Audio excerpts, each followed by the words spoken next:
The summer of 1944. The Eastern Front was bursting at the seams under the pressure of the Red Army. Operation Bagration crushed Army Group Center, opening the way to the west. But on the southern flank, in western Ukraine, the situation remained tense. Here, on the vast fertile lands sheltered by the Carpathians, stood a powerful German grouping called Army Group North Ukraine. Its task was crystal clear: to hold this strategically important region at all costs, rich in resources and vital for the defense of the Reich. It was here, on these lands, that one of the largest and bloodiest operations of the Great Patriotic War was to unfold: the Lvov-Sandomierz offensive. It did not merely aim at the liberation of western Ukraine. It was a grand chess game where the future of the front was at stake, the possibility of reaching the Vistula and securing bridgeheads that opened the way to the heart of Germany. The success or failure of this operation would determine how soon the war would end. The Soviet command had to fight an experienced and brutal enemy, using all the might and ingenuity accumulated over 3 years of war.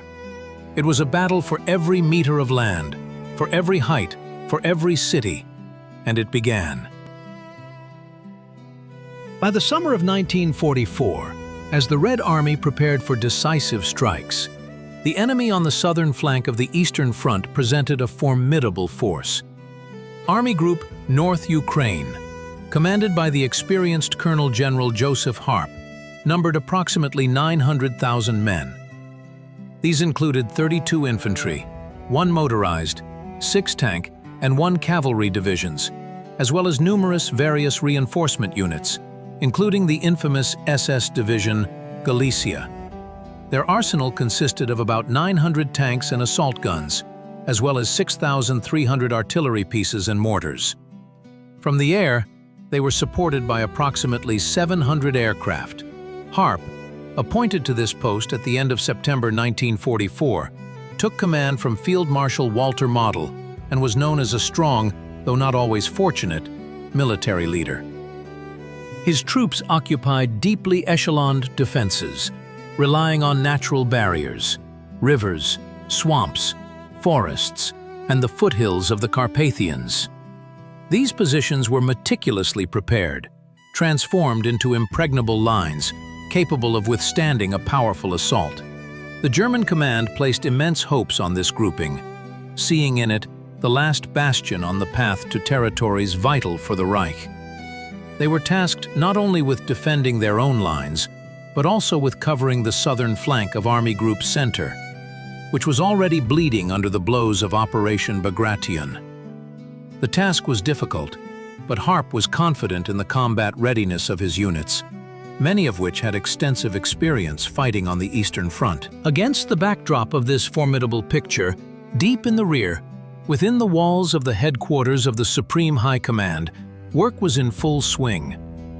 Plans were not born in a single day, but were nurtured for weeks, growing with details and figures. The liberation of western Ukraine and the advance to the Vistula was not just another stage of the offensive. It was a strategic task requiring jeweler's precision and audacious calculation. The headquarters, personally led by Comrade Stalin, perfectly understood that to break through such a powerful defense and, moreover, to encircle such a numerous grouping, there was only one way: to confuse the enemy, depriving them of the ability to predict the direction of the main strike. And here, cunning, worthy of the best commanders of the past, came into play. The main strike was planned to be delivered by the forces of the First Ukrainian Front under the command of Marshal Konev. He was to break through the German defenses in 2 directions at once, towards Lviv and Rava-Ruska. This was a risky decision, requiring enormous concentration of forces and means.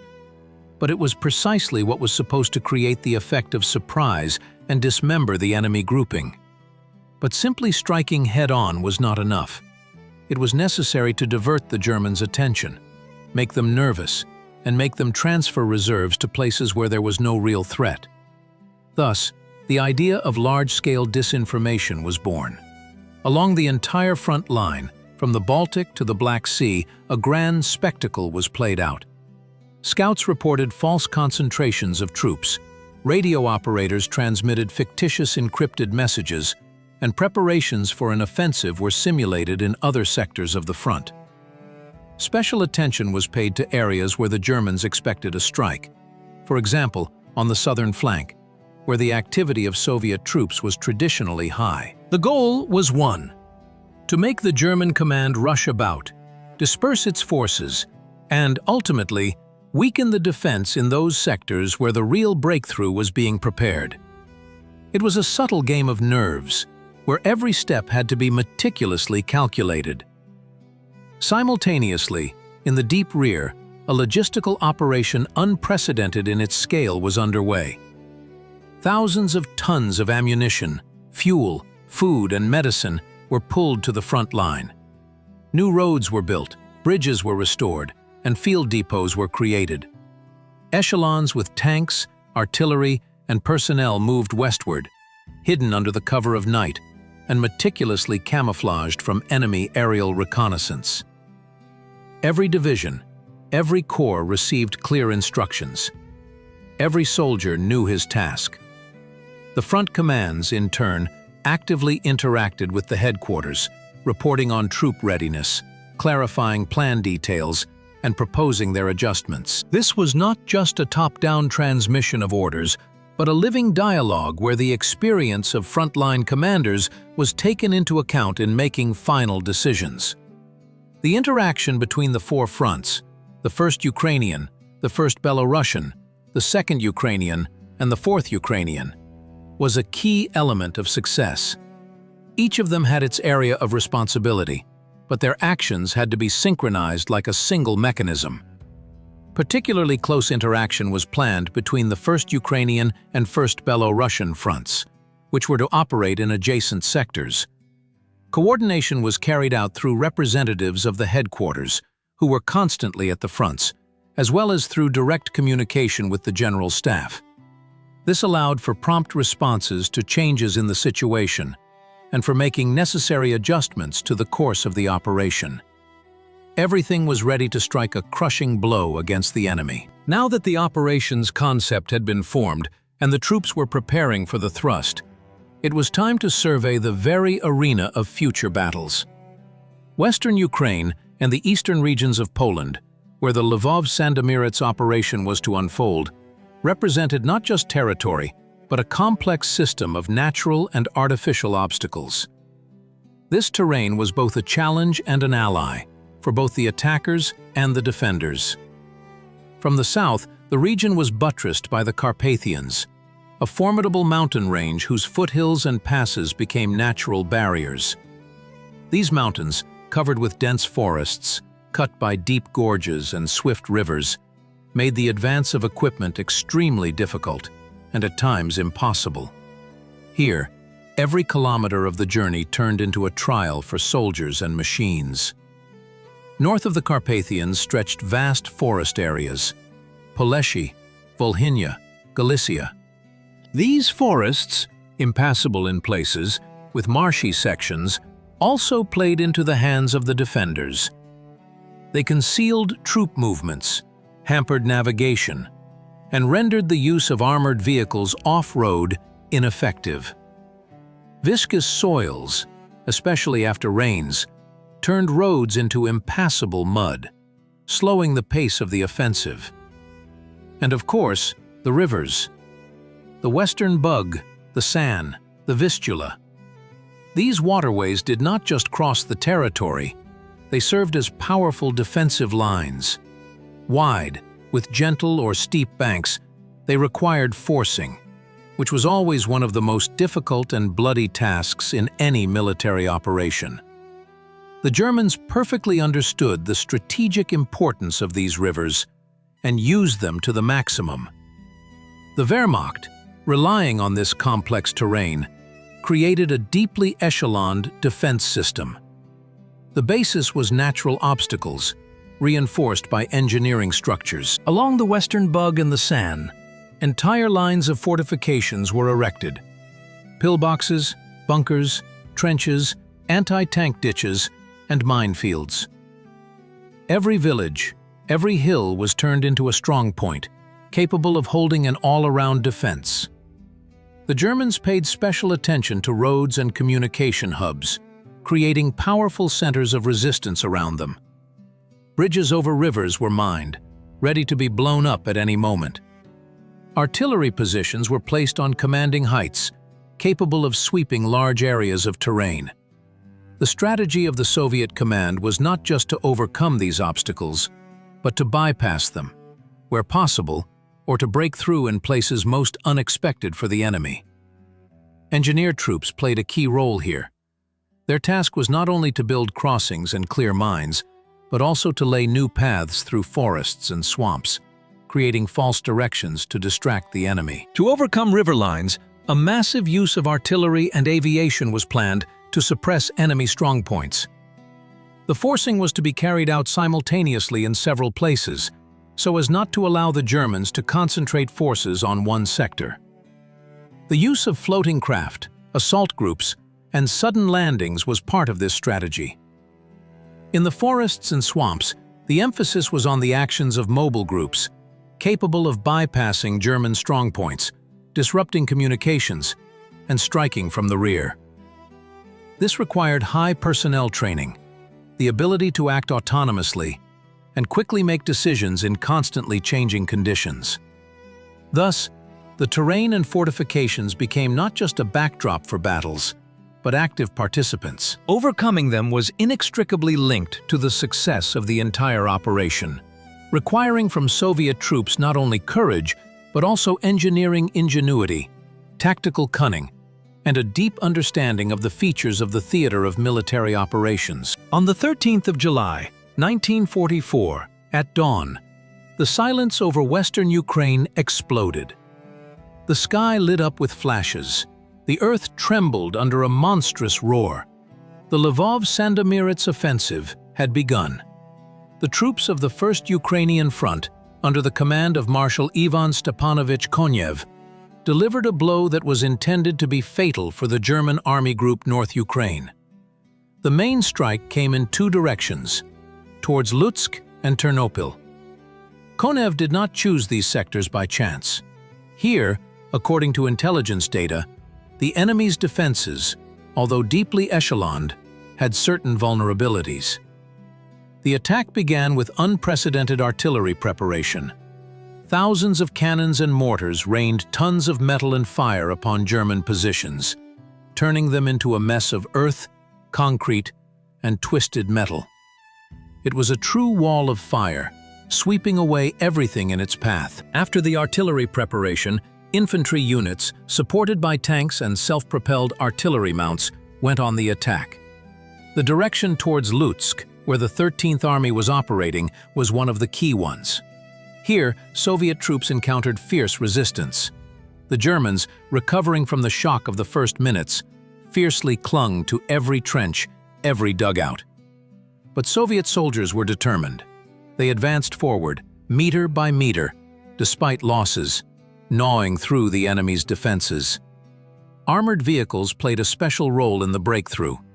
Tank wedges, using the breaches created by artillery, surged deep into the German defenses. Their task was not just to break through the first line, but to develop the offensive, reach operational space, sow panic in the enemy's rear, and cut off his retreat routes. This was the tactic of deep breakthrough, refined and perfected over the years of the war. On the 14th of July, the second day of the operation, the offensive continued to develop. Near Ternopil, where the 60th Army was operating, the situation was no less tense. Here, the Germans also offered stubborn resistance, trying to hold their positions. However, the power of the Soviet offensive was such that it was almost impossible to stop it. Soviet tank crews, using their mobility and firepower, bypassed enemy strongholds, surrounded them, and destroyed them. By the end of the 15th of July, the third day of the operation, it became clear. The enemy's defenses had been breached. The troops of the First Ukrainian Front had advanced tens of kilometers, creating wide gaps in the German lines. Tank armies, introduced into the breakthrough, developed the offensive, bypassing resistance nodes and rushing into the enemy's rear. This was the first, but decisive step towards the liberation of Western Ukraine and the achievement of the operation's strategic goals. Over these 3 days, the foundations for future success were laid, opening the way for further, even larger-scale maneuvers and encirclements. After the initial stunning blows, when the German defenses buckled, the moment arrived to develop the success. The troops of the First Ukrainian Front, inspired by the breakthrough, did not slow their pace. Their next objective was the Rava-Ruska direction, the key to further advance deep into occupied territories. This was not just another sector of the front, but a complex landscape of Galicia, where every hill and every river could become an impregnable fortress. Here, in the northern part of the offensive strip, not only the First Ukrainian, but also the First Belarusian Front had to operate. Their interaction was critically important.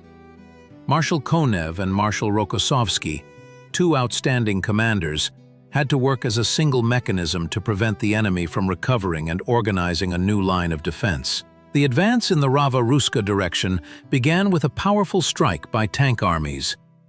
This was their finest hour. The 3rd Guards Tank Army and the 4th Tank Army, swiftly breaking into the breach, bypassed centers of resistance, sowing panic in the enemy's rear.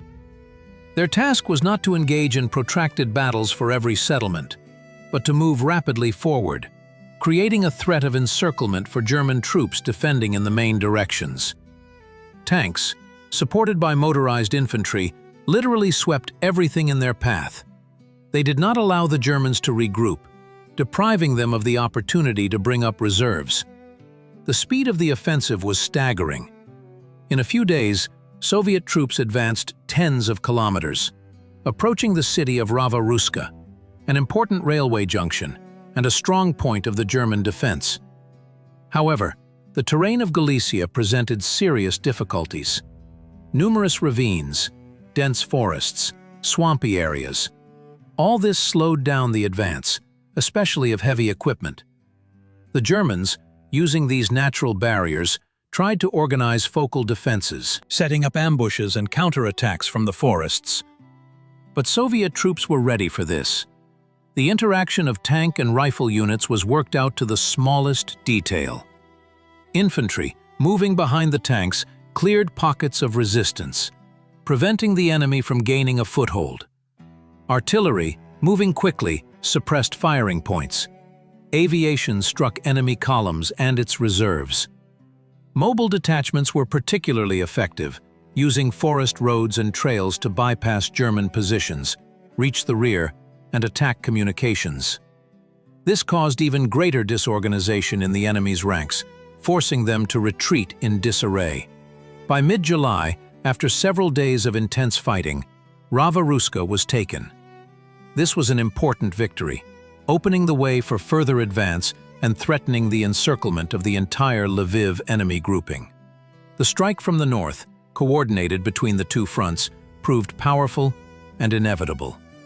It showed that the Soviet command was not only capable of breaking through defenses, but also of developing success, using maneuver and the power of tank armies in difficult terrain. This victory was another step towards the liberation of Western Ukraine and a harbinger of future large-scale encirclements. Rava-Ruska fell, and it was not just a success, it was a harbinger of catastrophe for the enemy. A powerful blow, coordinated between the First Ukrainian and First Belarusian fronts, cleaved the German defenses. Now, with the path open, the most dramatic part of the operation began: the encirclement of the Brody grouping. Up to 8 enemy divisions found themselves in this cauldron, among them the infamous SS Galicia division, formed from Ukrainian nationalists. These troops, caught between the advancing Soviet armies, were trapped in a predicament from which there seemed no escape. Soviet tank formations, like sharp blades, plunged into the German lines.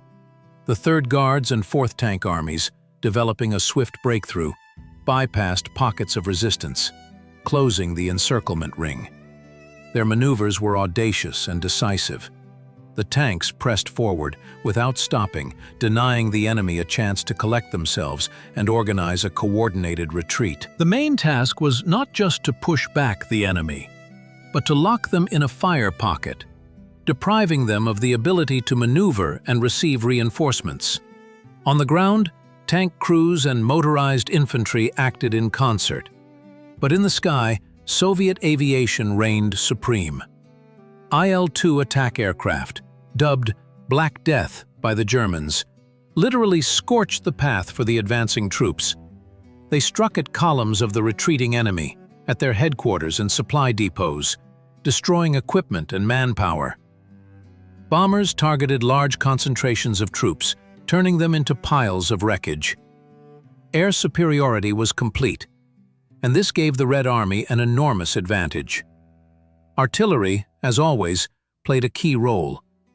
Thousands of guns and mortars unleashed a barrage of fire upon the encircled enemy. It was true hell on earth. Every meter of the cauldron was swept by fire, leaving the enemy no chance for respite or organized resistance. The fire was so dense that the Germans could not even raise their heads to assess the situation. This was not just shelling. It was methodical annihilation. The German command, realizing the full gravity of the situation, attempted to relieve the encircled units. Reserves, including tank divisions, were thrown in from the depths of the front.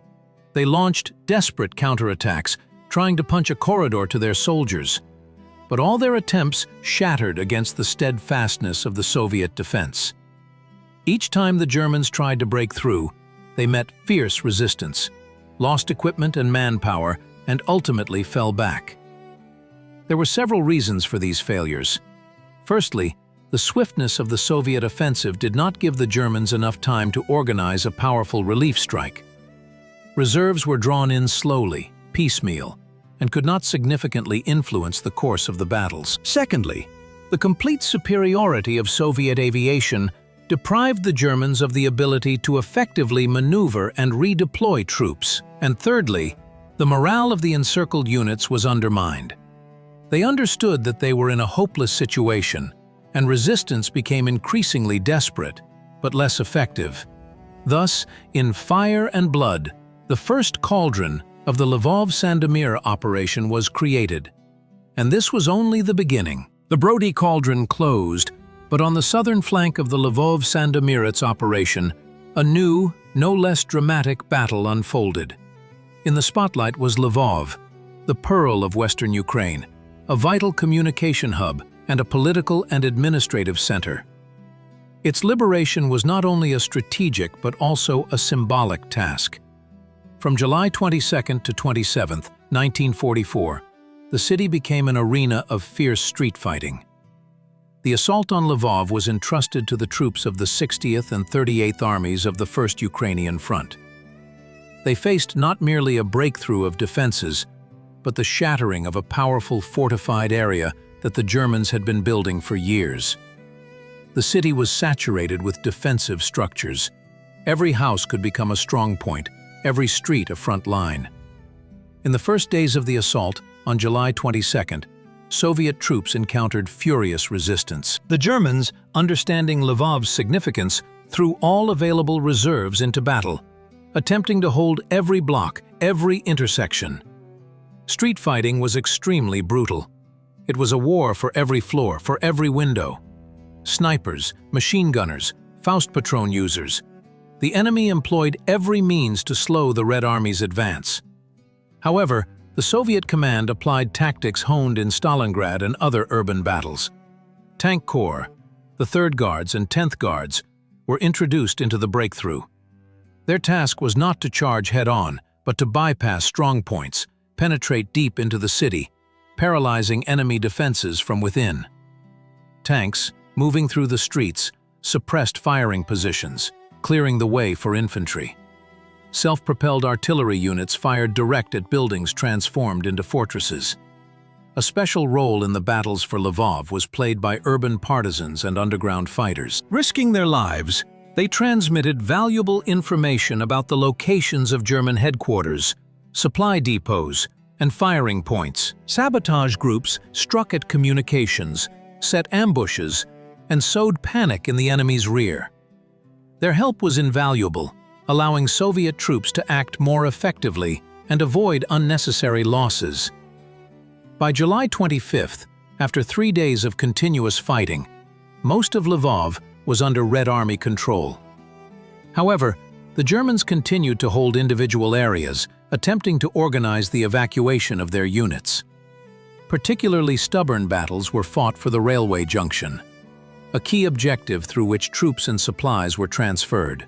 On July 27th, after the final assault, Lvov was completely liberated. This was not just a victory, but a triumph that marked the completion of an important stage of the Lvov-Sandomierz operation. Lvov's significance was immense. As a major transport hub, it opened the way west for Soviet troops, and as the political and administrative center of Western Ukraine, its liberation had enormous moral and strategic importance. The road to the Vistula was now open. While battles for Lviv raged in the north, and the Brody grouping bled out in the cauldron, a separate, no less important drama unfolded on the southern flank of the Lviv-Sandomierz operation. Here, in the foothills of the Carpathians, the 4th Ukrainian Front operated under the command of Army General Ivan Efimovich Petrov. His task was no less complex and responsible: to tie down significant enemy forces, prevent them from transferring reserves to Lviv, and, most importantly, to create a threat in the Uzhhorod direction.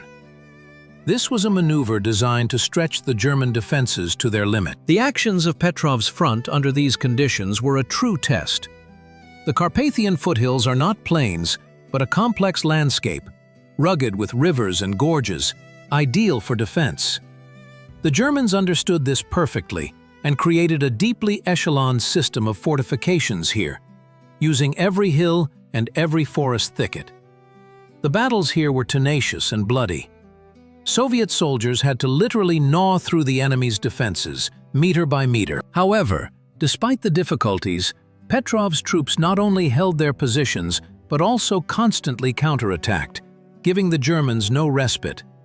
They delivered pinpoint strikes, probing the defenses, looking for weak spots.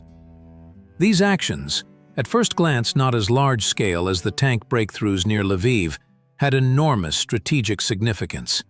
They diverted the attention and resources of the German command, forcing it to keep significant forces here that could have been used to relieve encircled groupings or strengthen the defense of Lviv.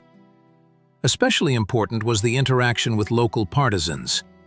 Many partisan detachments operated in the Carpathians, conducting active sabotage in the enemy's rear.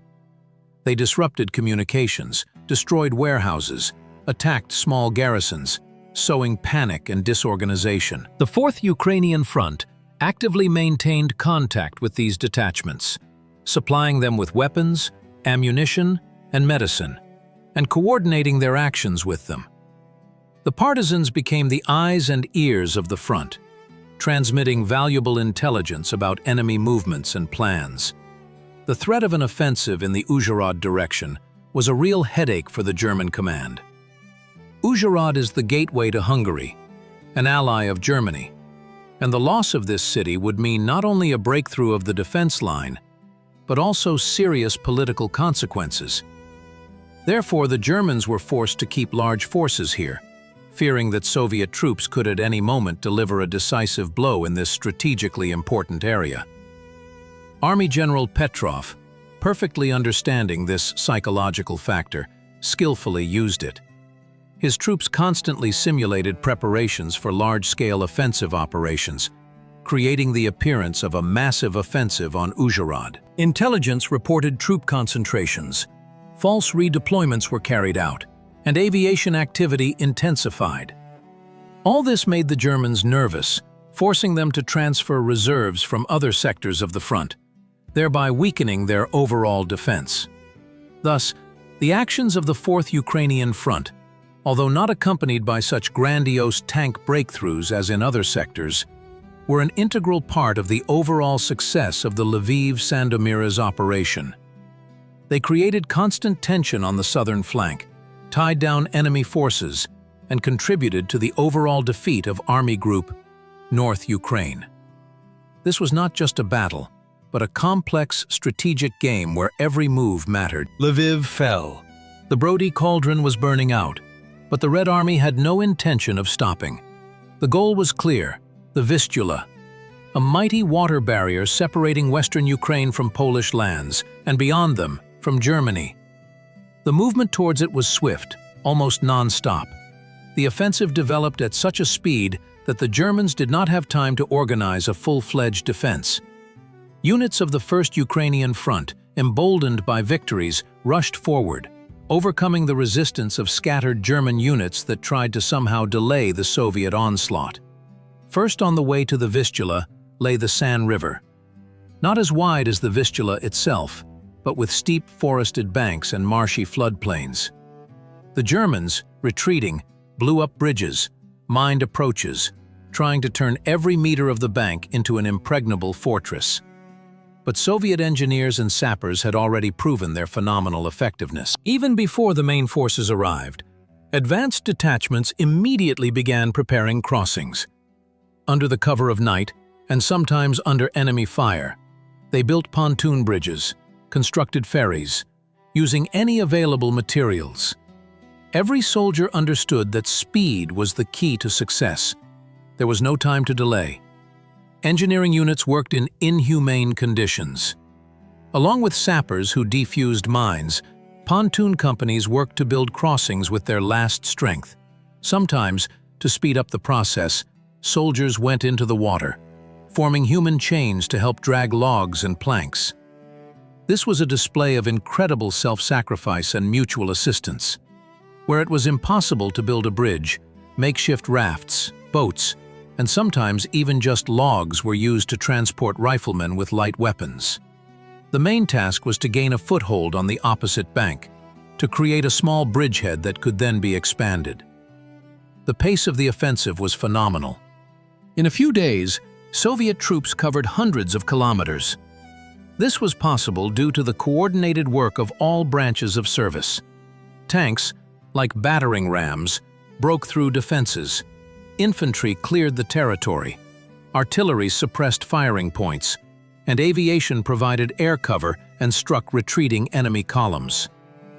The factors that contributed to such success were diverse. Firstly, the high morale of Soviet soldiers, inspired by the liberation of their homeland. Secondly, complete air superiority, which allowed attack aircraft and bombers to operate unhindered. Thirdly, the effective work of logistical services, ensuring uninterrupted supply to advancing units. And of course, the skill of Soviet commanders, who skillfully used the tactics of deep breakthrough and encirclement. By the end of July 1944, advanced units of the Red Army reached the Vistula. This great river, on whose banks many historical events unfolded, now became the last frontier before the heart of Eastern Europe. The crossing of the San was merely a prelude to the main task, seizing bridgeheads on the western bank of the Vistula. This was not just reaching the river, it was reaching a strategically important line that opened the way for a further offensive, and perhaps the end of the war. The Vistula, wide, mighty, with a centuries-old history, it stood as the last serious line of defense in the path of the Red Army. But Soviet troops, emboldened by victories, had no intention of stopping. Their gaze was fixed on the western bank, where they had to gain a foothold and establish a bridgehead capable of becoming a springboard for a thrust into Germany. It was here, near the city of Sandomierz, that fierce battles unfolded for what would go down in history as the Sandomierz bridgehead. This was not just a battle for a small piece of land, but a strategic struggle for the future of the entire campaign. The 3rd Guards Tank Army, commanded by the legendary Pavel Rybalko, was the first to rush to the Vistula. Its tanks, having covered hundreds of kilometers without giving the enemy time to recover, reached the river in the Sandomierz area. Forcing the Vistula on the fly, without proper preparation, was a daring and risky step. But there was no time to delay. The Germans, although retreating, were already beginning to gather reserves, trying to organize a new line of defense along the Vistula.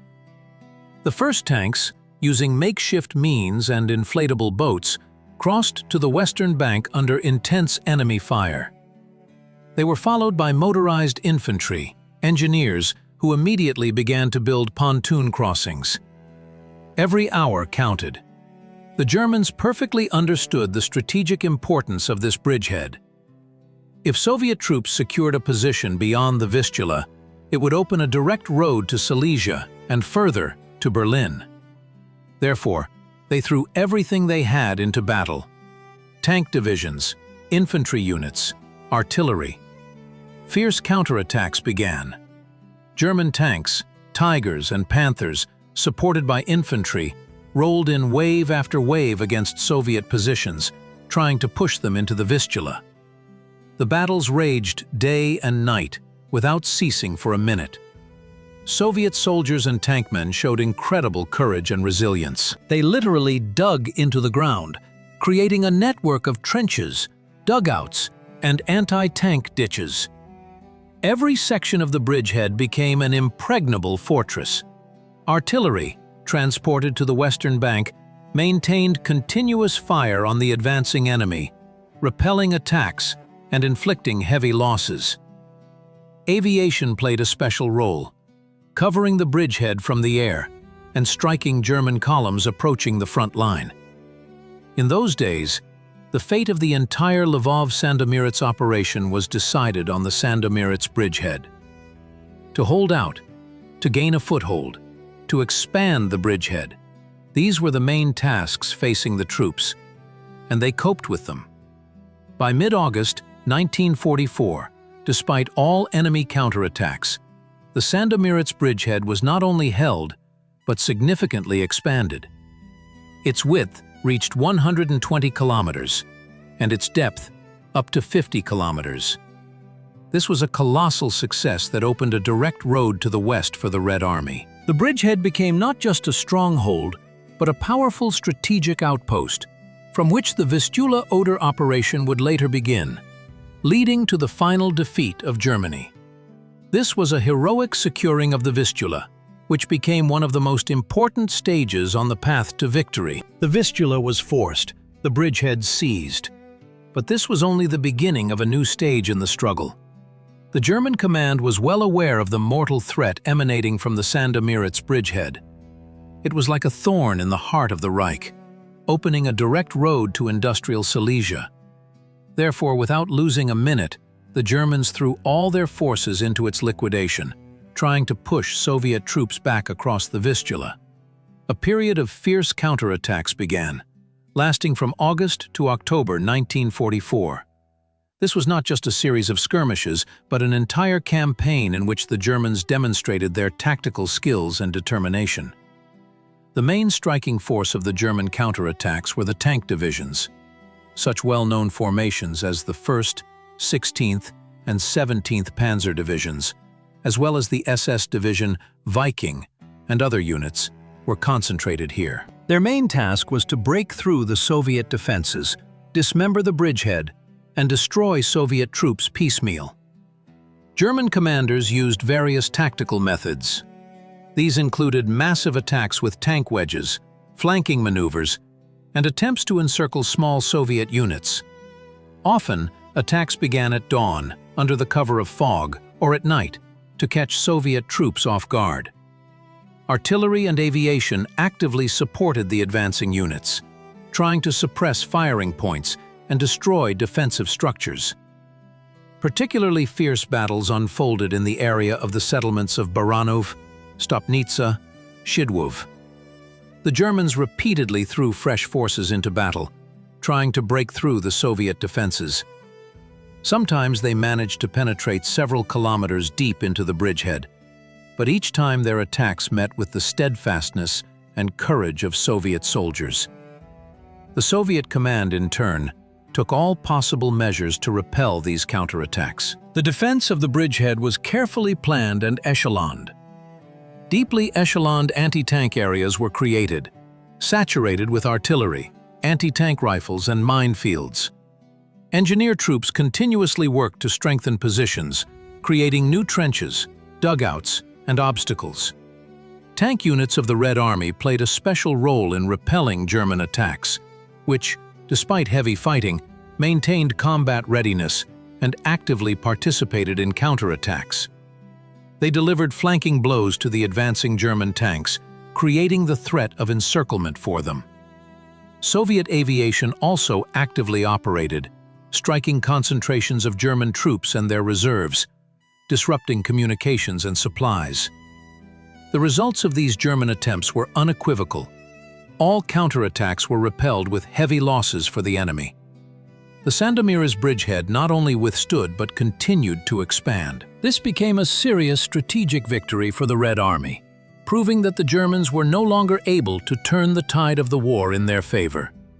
The bridgehead became a reliable outpost for future offensive operations, opening the way to the final defeat of the enemy. The Sandomierz bridgehead held. This was a victory not only on the battlefield but also a triumph of command, cooperation, and almost perfect coordination. The Lvov-Sandomierz offensive, in which 4 fronts participated, the 1st Ukrainian, 1st Belarusian, 2nd Ukrainian, and 4th Ukrainian, became a true masterpiece of military art, where every element of the mechanism worked like clockwork. At the head of this complex orchestra stood the Stavka of the Supreme High Command, under the personal leadership of Comrade Stalin. But Stavka was not an isolated ivory tower. Its decisions were born in close interaction with the General Staff, which, in turn, constantly kept its finger on the pulse of the fronts. The General Staff was the brain of the operation, analyzing thousands of reports, predicting enemy actions, and developing scenarios for events. Its officers worked around the clock, processing vast amounts of information to provide the most accurate and timely recommendations for Stavka. One of the key success factors was the system of Stavka representatives at the fronts. Marshals and generals, such as Georgy Konstantinovich Zhukov and Alexander Mikhailovich Vasilevsky, personally went to the front lines, delved into the details of plans, coordinated the actions of neighboring fronts, and sometimes made decisions right on the spot, which significantly accelerated the management process.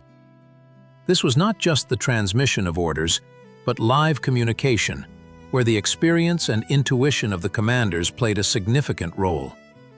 Communications, the nerve of war. And in this operation, it worked almost flawlessly. All available means were used: wired communication, radio, courier mail, and personal visits by Stavka representatives. This allowed for the prompt transmission of orders, receipt of reports, and coordination of the actions of artillery, aviation, and tank armies. Of course, there were interferences and communication breaks, but overall, the system withstood colossal loads. Aviation played a dual role, not only as a strike force, but also as a means of ensuring interaction. Reconnaissance aircraft constantly monitored the movement of enemy troops and their own units, transmitting information to command posts. Attack aircraft and bombers cleared the way for advancing troops, suppressing firing points and destroying reserves. But there were also examples of unsuccessful coordination, or, more precisely, moments when the situation did not develop according to plan. For example, in certain sectors of the front, there were delays in the arrival of reserves or in the regrouping of troops, which gave the enemy an opportunity to organize local counterattacks. However, these isolated failures did not affect the overall success of the operation, thanks to the flexibility of the Soviet command, which was able to react quickly to changing circumstances and make adjustments. For example, when the German command attempted to relieve the encircled Brody group, Soviet troops, thanks to operational coordination, were able to quickly redeploy forces and repel attacks. This was made possible by the fact that each front, each commander, clearly understood their role in the overall strategy and was ready to come to the aid of a neighbor. The interaction between the 1st Ukrainian and 1st Belarusian fronts, which led to the encirclement of the Brody group and the capture of Lvov, became a model of such coordination. The same applies to the actions of the 4th Ukrainian front in the Carpathians, which, without directly participating in the main strikes, tied down significant enemy forces, preventing them from maneuvering. This was not just a collection of separate combat operations, but a single, carefully planned and brilliantly executed strategic plan, where every front, every army, every soldier was part of a huge, well-coordinated mechanism aimed at one goal: victory. The Lvov-Sandomierz operation has concluded. Its final chords have faded, leaving behind not only ruined cities and scarred land, but also colossal military strategic results that fundamentally altered the course of the war on the Eastern Front. This battle did not merely liberate Western Ukraine. It became one of the most devastating defeats for the Wehrmacht in 1944. The losses on both sides were immense, but incomparable. The Red Army, despite fierce resistance, inflicted irreplaceable damage on Army Group North Ukraine. By the most conservative estimates, German forces lost up to 200,000 men killed and wounded. Another 50,000 Wehrmacht and SS soldiers and officers found themselves in Soviet captivity, many of them captured in encircled cauldrons, such as the Brody salient. These were experienced, battle-hardened units, whose loss was a severe blow to the German command. Along with manpower, the enemy lost a colossal amount of equipment. Thousands of tanks, self-propelled guns, artillery systems, vehicles, and other weaponry were destroyed or became trophies for the Red Army. In the first weeks of the operation alone, over 2,500 guns and mortars, and about 300 tanks and assault guns were captured. These figures speak for themselves. Germany was losing not only soldiers, but also the ability to wage modern maneuver warfare. The territorial gains of the Red Army were no less impressive. As a result of the operation, Western Ukraine was completely liberated, and Soviet troops advanced up to 350 kilometers westward, reaching the Vistula and capturing the strategically important Sandomierz bridgehead. This was a breakthrough that shortened the front line by hundreds of kilometers and opened a direct route into the central regions of Poland and further to the borders of Germany. The impact of the Lvov-Sandomierz operation on the overall strategic situation on the Eastern Front was enormous. Firstly, it deprived Army Group Center of the ability to receive reinforcements from the south, thereby contributing to its ultimate defeat during Operation Bagration. Secondly, it created a continuous front from the Baltic Sea to the Carpathians, depriving the Germans of the ability to maneuver reserves between strategic directions. Thirdly, reaching the Vistula and capturing the bridgehead became an ideal starting position for subsequent offensive operations by the Red Army.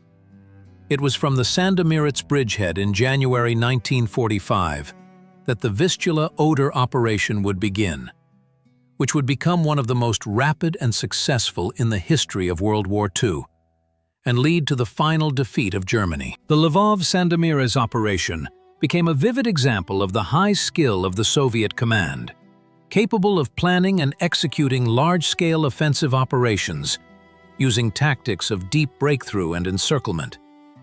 It demonstrated the increased power of the Red Army, its ability to coordinate the actions of various fronts and branches of service.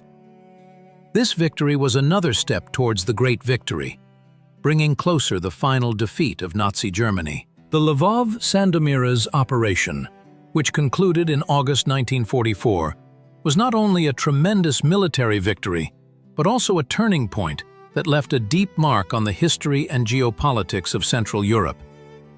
Its consequences are still felt today, shaping modern borders and influencing relations between states. The main political outcome of the operation was the liberation of Western Ukraine from Nazi occupation. This event held immense significance for the Soviet Union, confirming its role as a liberator and strengthening its position on the international stage. The return of these territories under USSR control was a crucial step in the process of forming post-war borders, which were solidified at the Yalta and Potsdam conferences. Western Ukraine, historically a subject of territorial disputes, definitively became part of the Ukrainian SSR. This decision, though based on historical and ethnic factors, elicited a mixed reaction, especially in Poland. Relations between the USSR and Poland, already complex, experienced a new surge of tension. Poland, also liberated by the Red Army, lost a significant portion of its eastern territories, leading to a substantial redrawing of its western borders at the expense of former German lands. This territorial exchange was perceived by Poles as unjust, despite compensation in the form of German lands. The Lvov-Sandomierz operation served as a catalyst for these processes, determining the configuration of Eastern and Central Europe for decades to come. It significantly altered the geopolitical situation in the region. The Red Army's advance to the Vistula and the capture of the Sandomierz bridgehead signified the definitive decline of German influence in Eastern Europe and the consolidation of the Soviet Union's dominant role. This heralded the formation of the Eastern Bloc and the division of Europe into two opposing camps, which defined the course of the Cold War. In the history of the Great Patriotic War, the Lvov-Sandomierz operation occupies a key position. It demonstrated the increased might of the Red Army, its capacity for conducting large-scale offensive operations involving multiple fronts, as well as the high level of strategic planning and tactical prowess of the Soviet command.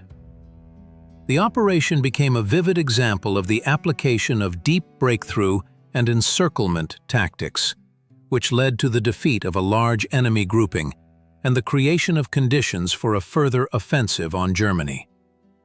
The modern perception of these events remains complex and multifaceted. In Russia, the operation is viewed as one of the heroic pages of the Great Patriotic War, a symbol of the courage and selflessness of Soviet soldiers who liberated the peoples of Europe from Nazism. In Ukraine, especially in the West, evaluations are more ambiguous. Despite liberation from Nazi occupation, the annexation to the USSR and subsequent Sovietization are perceived by many as a loss of independence and the beginning of a new period of oppression. The role of the UPA and other nationalist formations during this period is also a subject of sharp debate. In Poland, the operation is associated not only with liberation from German occupation, but also with the loss of eastern territories and the establishment of a communist regime. These historical grievances still influence Polish-Russian and Polish-Ukrainian relations. Thus, the Lvov-Sandomierz operation is not just a page in a history textbook, but a living, pulsating event that continues to shape the modern identity and political landscape of the region.